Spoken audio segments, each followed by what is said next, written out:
Hello students, मैं सुधांशु स्वागत करता हूं आपका आशीष तिवारी यूट्यूब चैनल पर। आशा करता हूं कि आप सभी अच्छे होंगे। मैं इस चैनल के माध्यम से आप सभी के लिए लेकर आया हूं एक वीडियो लेक्चर सीरीज जो बेस है आपके बीए ऑनर्स पॉलिटिकल साइंस के सेमेस्टर सेकंड की अंतर्राष्ट्रीय संबंधों का परिचय, सिद्धांत, अवधारणाएं और वाद विवाद, यानी कि introduction to international relations, theories, concepts and debates नाम की एक इंपॉर्टेंट किताब पर, जो कि आपका डिसिप्लिन स्पेसिफिक कोर कोर्स यानी कि डीएससी 6 का सब्जेक्ट है। तो अगर आप ड्यू, सोल, रेगुलर या किसी और यूनिवर्सिटी से सब्जेक्ट पढ़ रहे हैं तो ये सीरीज आपके लिए बहुत ही ज्यादा उपयोगी होने वाली है, क्योंकि इस सीरीज में हम हर चैप्टर को सिंपल भाषा में समझेंगे, इंपॉर्टेंट कॉन्सेप्ट्स को ब्रेक डाउन करेंगे और एग्जाम पॉइंट ऑफ व्यू से भी डिस्कस करेंगे। तो स्टूडेंट्स, अगर आप DU, SOL, regular, NCWEB and other किसी के भी सब्जेक्ट को समझना चाहते हैं आसानी से, तो चैनल को सब्सक्राइब जरूर कर लीजिएगा, वीडियो को लाइक कर लीजिएगा और अपने दोस्तों के साथ शेयर करना ना भूले। एंड सोल से रिलेटेड डेली अपडेट्स के लिए आप सभी हमारा व्हाट्सएप चैनल फॉलो कर लीजिएगा। तो चलिए शुरू करते हैं हम हमारे introduction to international relations, theory, concepts and debate subject के सिलेबस से। तो सबसे पहले हम इस सब्जेक्ट का सिलेबस देख लेते हैं, क्योंकि स्टूडेंट सिलेबस समझना इसलिए जरूरी होता है ताकि हम एक अपनी रणनीति बना ले कि हमें पढ़ना कितना है। तो स्टूडेंट चलिए सिलेबस हम स्टार्ट कर लेते हैं। तो इस सब्जेक्ट को 4 यूनिट्स में डिवाइड किया गया है और हर यूनिट का एक अलग लेवल की अंडरस्टैंडिंग है। तो सबसे पहली जो हमारी यूनिट रहने वाली है वो हमारी यूनिट नंबर फर्स्ट रहने वाली है, जिसमें हमें बात करनी है अंतरराष्ट्रीय संबंध क्या है और इसकी विवादित उत्पत्ति के बारे में। यानी कि स्टूडेंट आईआर क्या है और इसकी विवादित उत्पत्ति, इसी के बारे में हमें बात करना है। तो ये जो यूनिट है ये बेसिक फाउंडेशन है, अगर ये क्लियर नहीं हुआ तो आगे कुछ भी समझ नहीं आएगा। तो इसमें क्या क्या पढ़ना है हमें? इसमें हमें सबसे पहले पढ़ना है अंतरराष्ट्रीय संबंध, यानी कि जो हमारा आईआर है, इंटरनेशनल रिलेशंस, आखिर है क्या, वो किस तरीके से शुरू हुआ और इसी के साथ साथ थिंकर्स क्या कहते हैं, और बिग बैंग का अध्ययन हमें इसमें करना है। साथ ही इसमें ब्रिंगिन एंड डिक्नोलियन अकाउंट्स के बारे में हमें बात करनी है। और फोर्थ इसमें हमें बात करनी है भारत में अंतरराष्ट्रीय संबंध अनुशासन की वंशावली को समझना। तो स्कोप क्या है, इंडिया का रोल, ये सभी हमें समझना है। तो स्टूडेंट ये यूनिट वैसा ही है जैसे गेम का ट्यूटोरियल लेवल, पहले बेसिक सीखो फिर गेम खेलो। तो यूनिट फर्स्ट में हमें सिर्फ इतना ही पढ़ना है। देन हम स्टार्ट करेंगे हमारी यूनिट सेकंड। यूनिट सेकंड में हमें क्या पढ़ना है आप उसको समझिएगा। यूनिट सेकंड में हमें बात करनी है अंतरराष्ट्रीय संबंध के सिद्धांत, यानी कि जो आईआरएस की थ्योरीज है हमें उसके बारे में पढ़ना है, जो कि हमारा सबसे इंपॉर्टेंट यूनिट्स होती है। तो स्टूडेंट अब आता है हमारा सबसे डेंजरस यूनिट, यानी कि थ्योरीज। लेकिन स्टूडेंट आप इसमें टेंशन बिल्कुल भी मत लीजिएगा, क्योंकि इनको मैं बहुत ही आसान तरीके से आपको समझाऊंगा। तो इसमें हमें टोटल 6 चैप्टर पढ़ने हैं। सबसे पहला जो हमारा जो चैप्टर रहने वाला है वो हमारा रहने वाला है चैप्टर नंबर फर्स्ट। तो चैप्टर नंबर फर्स्ट में हमें बात करनी है अंतरराष्ट्रीय संबंध का अध्ययन, उद्भव एवं ऐतिहासिक विकास के बारे में, यानी कि आईआर क्या है, उसका विकास कैसे हुआ, उसका उद्भव कैसे हुआ, इस सभी के बारे में हम चैप्टर नंबर फर्स्ट में डिस्कस करेंगे। सेकंड हमारा जो चैप्टर आएगा वो हमारा चैप्टर नंबर 2 आएगा। चैप्टर नंबर 2 में हमें क्या पढ़ना है? चैप्टर नंबर 2 में हमें पढ़ना है रियल पॉलिटिक, यथार्थवाद या नव यथार्थवाद के बारे में।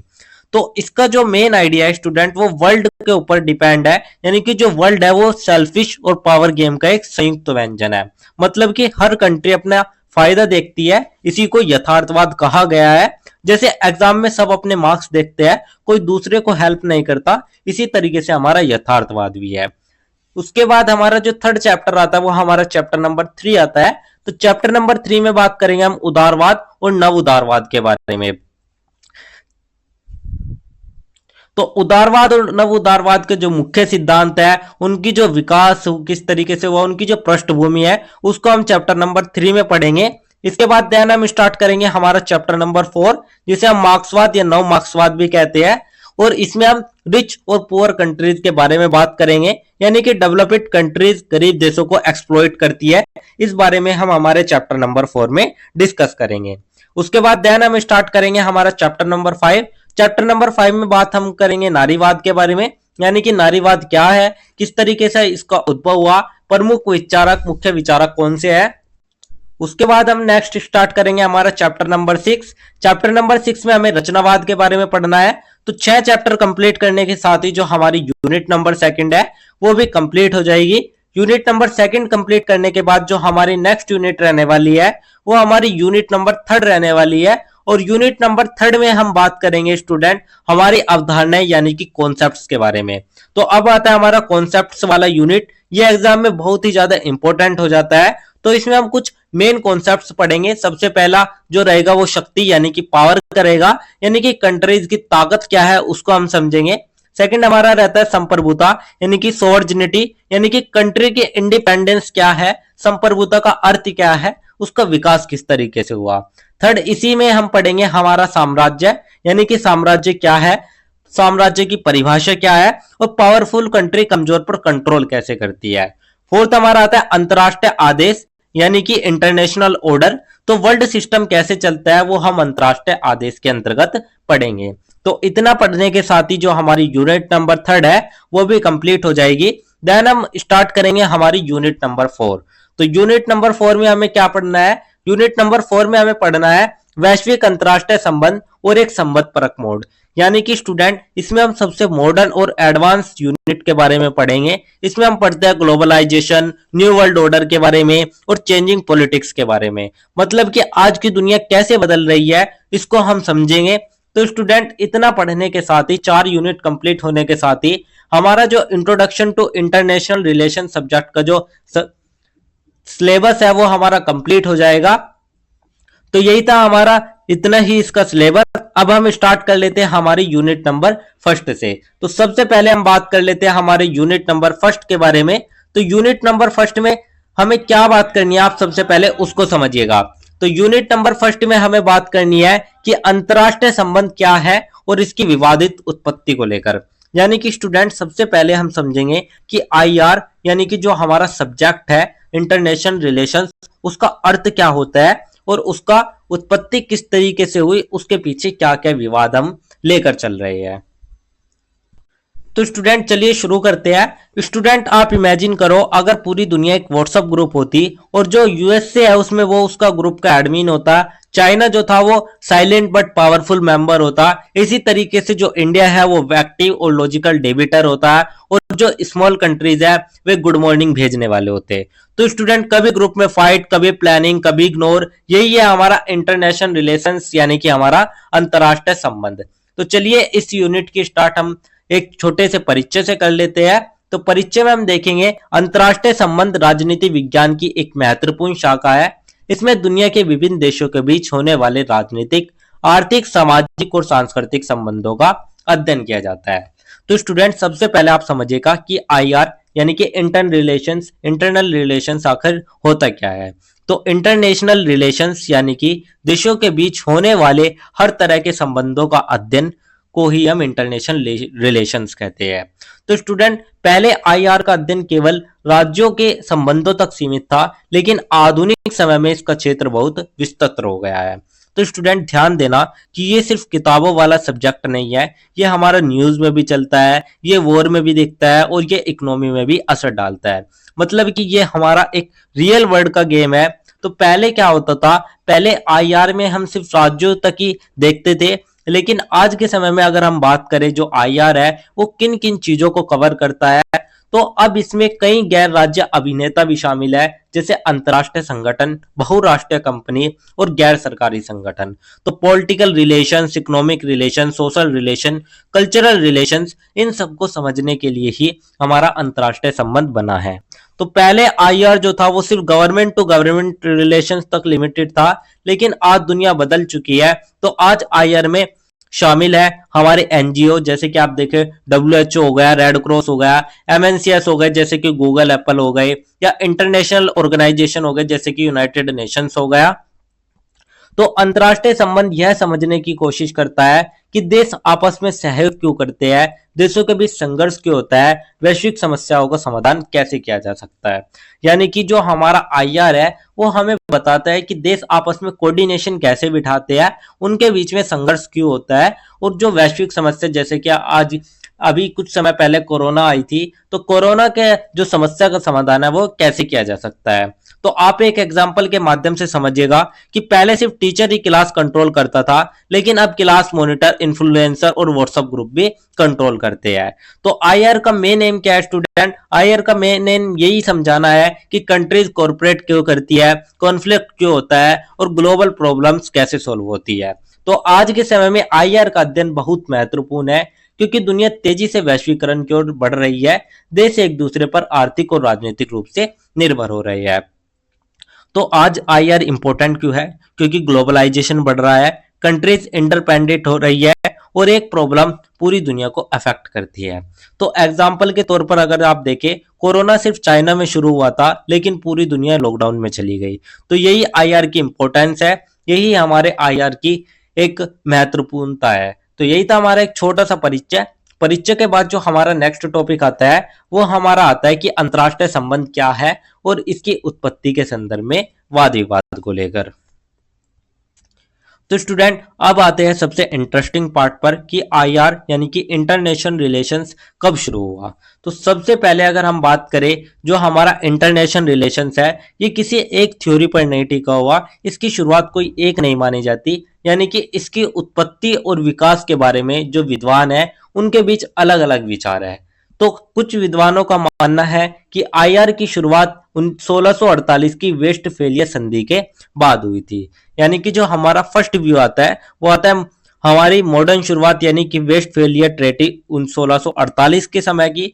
तो इस ट्रेटी के बाद मॉडर्न नेशन स्टेट सिस्टम शुरू हुआ, ऐसा कहा जाता है। लेकिन कुछ विद्वान कहते हैं कि आईआर का जो इतिहास है वो इससे पहले से भी मौजूद है।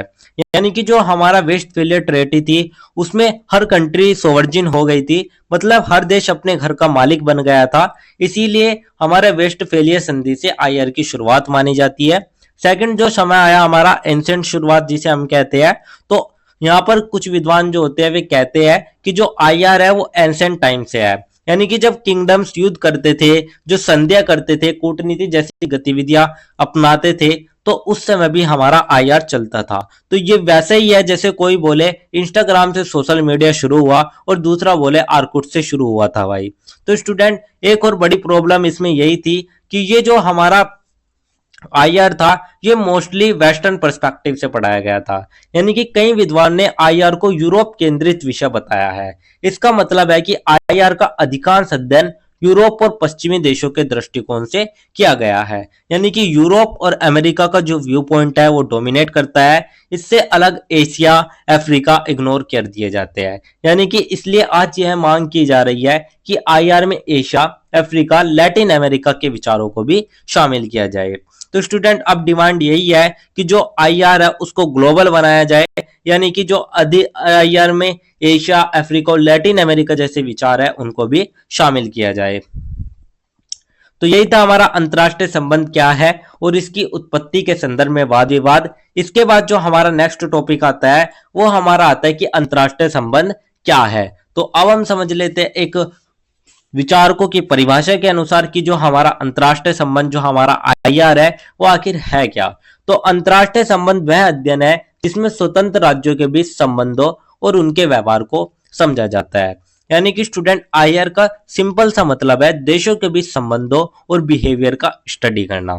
इसमें देशों की विदेश नीति, कूटनीति, युद्ध, सहयोग और अंतरराष्ट्रीय संगठनों का अध्ययन किया जाता है। तो इसमें क्या क्या शामिल है आप समझिएगा। इसमें war, diplomacy, foreign policy, cooperation and conflict, ये सभी इसमें शामिल है। इन सभी का अध्ययन हमारा अंतरराष्ट्रीय संबंध के अंतर्गत किया जाता है। तो अब कुछ प्रमुख विद्वानों के अनुसार हमारे आईआर की परिभाषा हम देख लेते हैं। तो कुछ फेमस थिंकर्स ने आईआर को डिफाइन किया, जिसमें हमारा सबसे पहला जो नाम आता है वो आता है हांस मॉर्गेनथाउ जी का। जैसे कि आप सभी देख सकते हैं ये हमारे हांस मॉर्गेनथाउ जी है। तो इन्होंने कहा कि अंतरराष्ट्रीय राजनीति शक्ति के लिए संघर्ष है। तो मॉर्गेनथाउ कहते हैं कि जो पॉलिटिक्स है वो पावर के लिए स्ट्रगल करता है और यही हमारा अंतरराष्ट्रीय राजनीति है।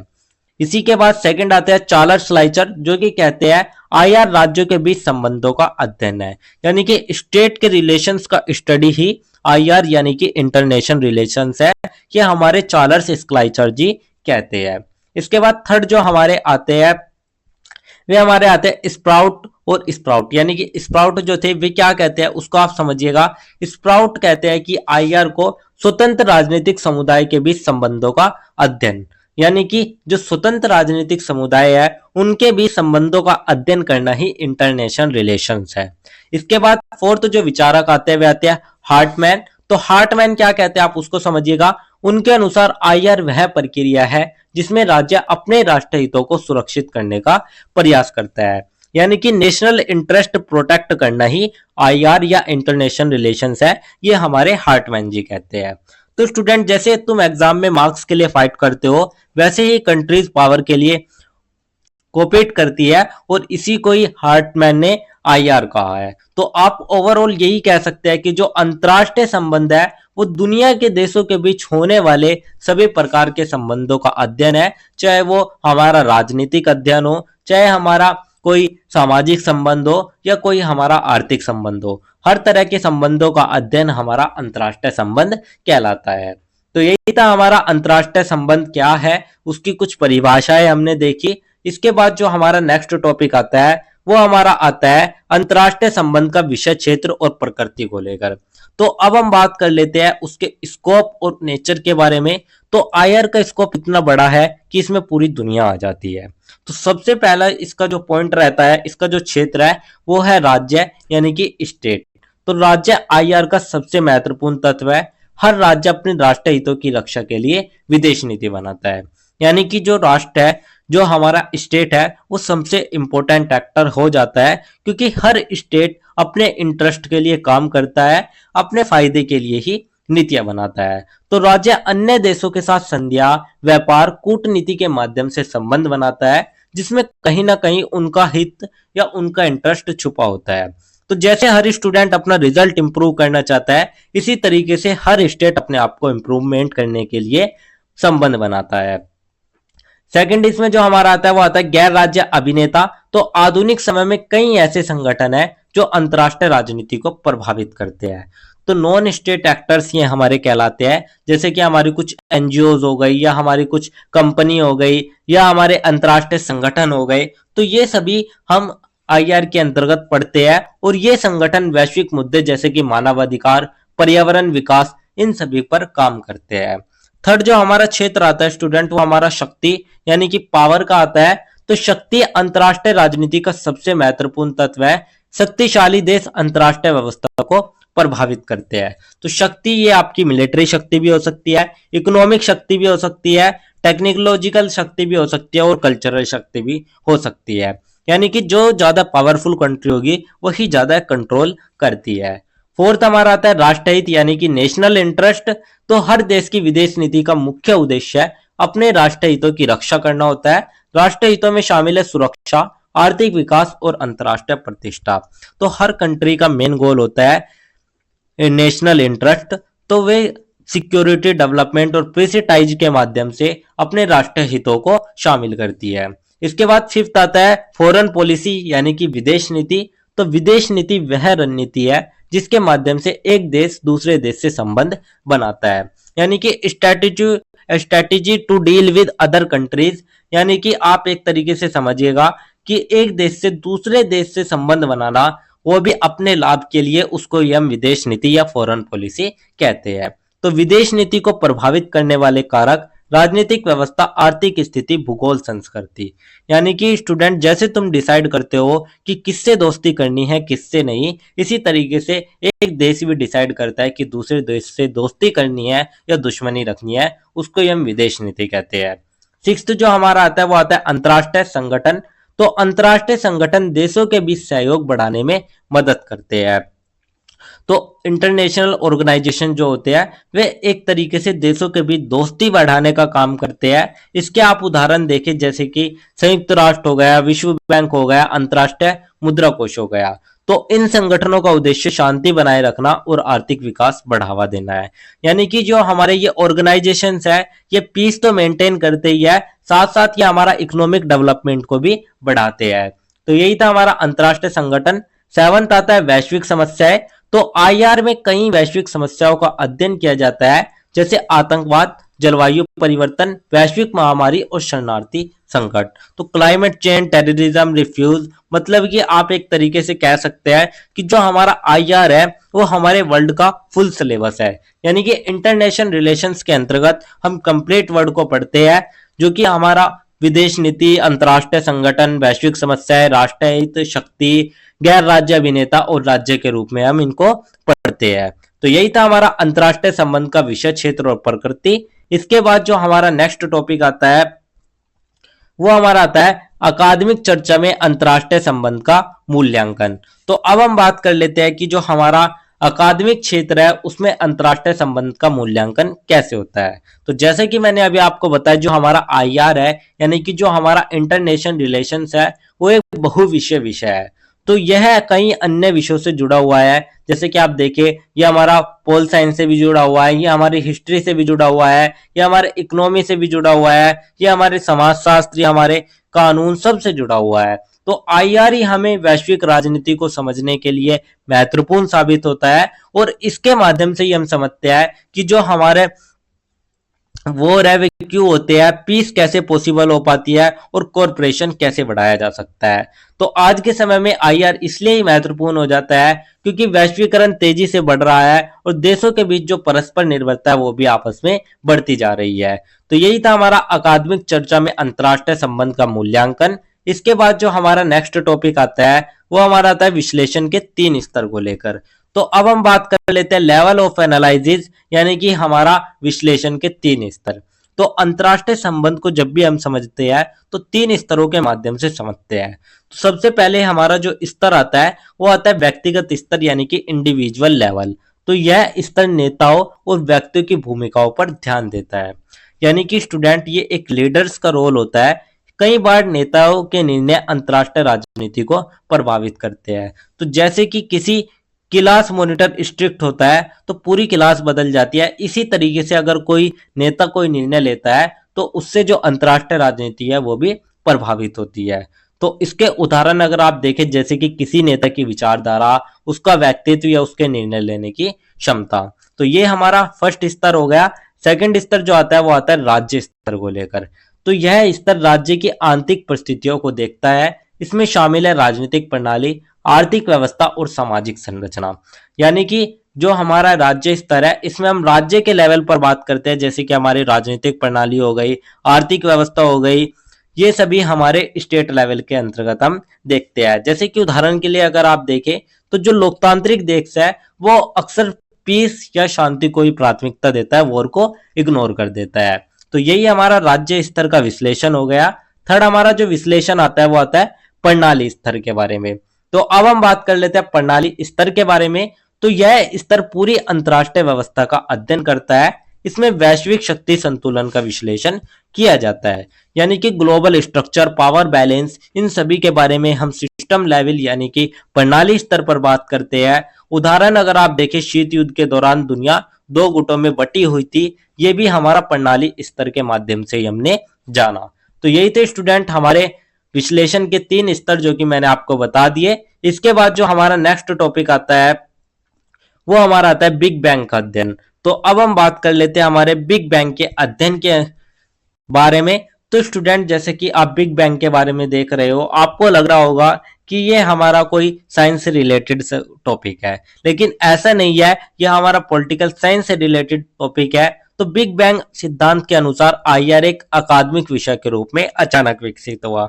यानी कि जो हमारा बिग बैंग अध्ययन है वो कहता है कि जो आईआर है वो धीरे धीरे नहीं बल्कि अचानक डेवलप हुआ।